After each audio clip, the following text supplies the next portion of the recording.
So, as the Department of Justice has said in writing, nothing that the administration did conflicted with the court order. But there's a bigger issue here, which is the court order is patently unlawful. And if we got into a place in this country where district court judges could, for example, help is the wrong word, could interfere and direct specific targeting or non-targeting in, say, Houthi-controlled territory, could direct which general on the battlefield is going to be in charge of making which decisions, could direct, for example, we can send this military asset to this country, but not this country, could direct what intelligence we could share with Israel versus with Saudi Arabia. If a district court judge can be involved in the conduct of our foreign policy, under no definition do we have a democracy in this country.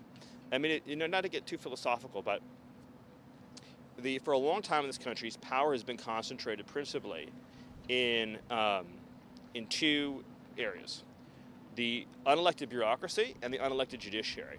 And power has been increasingly concentrated in these two areas. And in the case of the hard left, the judiciary takes steps to protect the bureaucracy, and that further it shrinks the circle in which democracy is occurring. So take an example, just like firing recalcitrant bureaucrats. So bureaucrats serve at the pleasure of the president. The president is elected by the American people. So you have unelected judges protecting the jobs of unelected bureaucrats to pursue their own policy preferences. So when Americans vote for big shifts in policy, they're voting for the president. And so we tend to think about executive power as this, well, it should be, and we ought to think about it as being a unified power.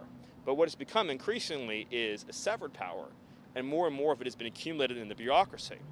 And then when unelected judges empower the bureaucracy. So, for example, there's a large section of our bureaucracy that doesn't want to deport any of these aliens, right? And they collude with the ACLU and the judiciary to try to keep them here in this country.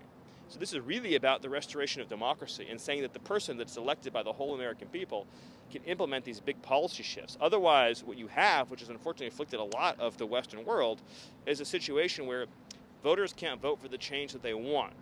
And so this is really fundamentally about democracy. The American people said to get these terrorist gangs the hell out of our country. The president has plenary authority under the Constitution, under the Alien Enemies Act, under the INA, under core Article 2 powers to achieve that. And no district court judge who presides over just some small, like little geography of the whole country could possibly presume to have the authority to direct the expulsion of terrorists from our soil, who, by the way, are also here illegally. Thank you, everybody.